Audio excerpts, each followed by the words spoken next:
Hey guys, let's get more news about Dallas, but first, don't forget to subscribe and leave your like. Bears among favorites to sign former NFL Defensive Player of the Year. The Chicago Bears have enough salary cap space left in 2024 to potentially sign one more veteran to their roster before training camp, and many speculate that an edge rusher, such as Yannick Ngakoue, would make the most sense. The oddsmakers, however, seem to think they could still bring in a veteran cornerback. According to BetOnline, the Bears are currently getting the second-best odds, plus 600, behind the Jacksonville Jaguars, plus 400, to sign cornerback Stephon Gilmore if he does not return to the Dallas Cowboys for the 2024 season. The 33-year-old Gilmore is a five-time Pro Bowler and won the NFL Defensive Player of the Year award in 2019. Gilmore is past his prime at this point in his career, but he started all 17 games for the Cowboys in 2023, picking off 2 passes and breaking up another 13. According to Pro Football Focus, he also allowed his lowest completion percentage, 54.9%, since 2019 despite getting targeted 91 times in coverage, the third most targets in his career. The Bears seem to have 3 settled starters at cornerback for the 2024 season, with Jalen Johnson and Tariq Stevenson returning on the perimeter and Kyler Gordon reprising his role in the slot. That said, Johnson and backup Greg Stroman Jr. are the only cornerbacks on the Bears roster who have played more than 2 seasons in the NFL, so it is possible someone of Gilmore's experience could appeal to them. Gilmore is no doubt still talented enough to be an impact player in the NFL. One does not have to look far to find problems with the Bears potentially signing him, though. The largest problem, as it usually is for NFL teams trying to add premium talent, is the cost. Gilmore just played out the end of a 2-year, $23 million contract, and while the fact that the Indianapolis Colts traded him to the Cowboys in the middle of that deal could impact his value, it likely does not drive it down in comfortable range for Chicago. According to Spotrac, Gilmore's projected market value is about $9 million per season. Even if he halved it, the Bears could have less than $4 million in cap space left once they sign the rest of their 2024 draft class and account for other in-season expenses. Hard to justify breaking the bank on someone who might be redundant for them anyway. Gilmore's potential redundancy for the Bears is the other notable problem. The Bears might not have heaps of playing experience on their roster, but Stevenson showed long-term potential during his rookie season in 2023, while Gordon came into his own in the slot. The Bears also signed Johnson, their number 1 veteran, to a 4-year, $76 million extension, meaning all 3 of their top corners are under contract until at least 2026. There's just no need to add a high-priced Gilmore, who turns 34 in September, to the equation, especially with a promising backup in Terrell Smith at number 4 in the fold. The oddsmakers also think the Bears could have an interest in another cornerback, former Miami Dolphins superstar and 4-time Pro Bowler Xavier Howard. If Howard does not return to the Dolphins, the New York Giants, plus 400, the Jaguars, plus 500, and the Bears, plus 600, have the next best odds to sign him in free agency. It is also highly unlikely the Dolphins will bring him back, given they released him with a post-June 1 designation at the beginning of the new league year back in March. The Bears would have just as many problems trying to sign Howard as they would trying to sign Gilmore, and potentially even more. Howard has played worse than Gilmore in coverage over the past few seasons.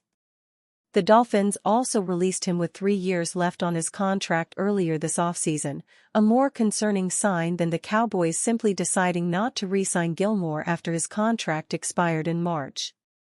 Howard did indicate he would be willing to take a pay cut to join a playoff contender, but the Bears are not necessarily at that point just yet. And even if they were, they still might not have enough money or playing time to properly entice Howard. At this point, barring a major injury, the Bears are likely out of the cornerback market. For forgotten players from the NFC East. In a next-man-up league like the NFL, it's easy to lose track of players who land on the IR.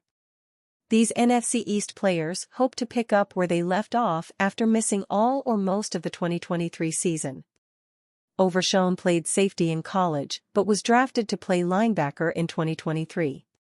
Unfortunately, he missed the entire 2023 season after tearing his ACL in training camp.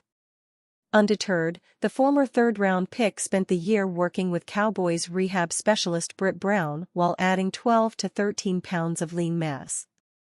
"I feel so much more powerful. I'm so much stronger. I feel like I have gotten faster," Overshown told Clarence Hill of the Fort Worth Star-Telegram. "I feel and look like a linebacker now."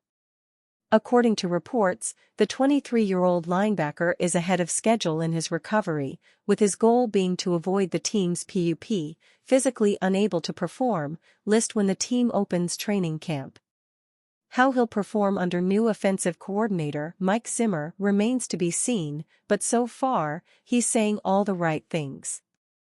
"I tell people all of the time that I'm excited to play for him," Overshown told reporters.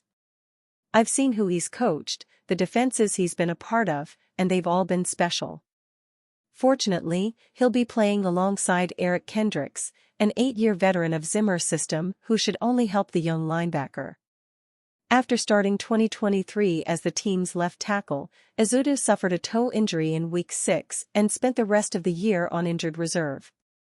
A third-round pick in 2022, Ceedee appeared in 10 games with 2 starts as a rookie, committing 3 penalties and allowing 3 sacks. He followed it up with 6 penalties and 5 sacks allowed in 2023, but fortunately for the Giants, left tackle Andrew Thomas should be ready to go after missing 7 games with a hamstring injury last season. Ceedee has worked everywhere but center in the offseason, with the bulk of his reps coming at right tackle. He may be ill-suited as a starting left tackle, but his versatility could be an asset in 2024. CeeDee Lamb sends a clear message about his contract talks. "Summertime is an excellent time for NFL players to give something back to the communities that follow them, especially their younger fans." That's precisely what Dallas Cowboys star wide receiver CeeDee Lamb intends to do this week as he hosts his youth football camp in Round Rock, Texas. He also made it extremely clear that he is not open to discussing his contract situation with the Cowboys. Instead, the focus is on the little ones. Cowboys blogger Brandon Laurie acknowledged on X that the football camp is about the kids and giving back, before noting that it may be the first time Lamb will address his contract situation with the media.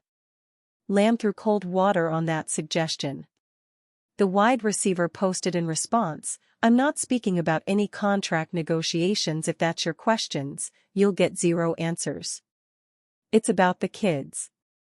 Lamb did not participate in the Cowboys' off-season activities as he actively seeks a contract extension. He also brushed off mandatory minicamp, which further indicated his ire at not having his financial demands met and drew over $100,000 in fines from the team. Dallas opens training camp on July 25 in Oxnard, California, and few, if any, expect Lamb to be in attendance. As the NFL's wide receiver market has caught fire, the Cowboys star wants to be compensated in line with his status as a top wideout. He will enter the 5th-year option on his contract this fall and could be franchised in 2025. Barring injury, a payday is almost certainly coming down the road, but Lamb wants to be paid now at his performance level. And you, fan? What do you think of the situation of CeeDee Lamb? Leave your opinion in the comments.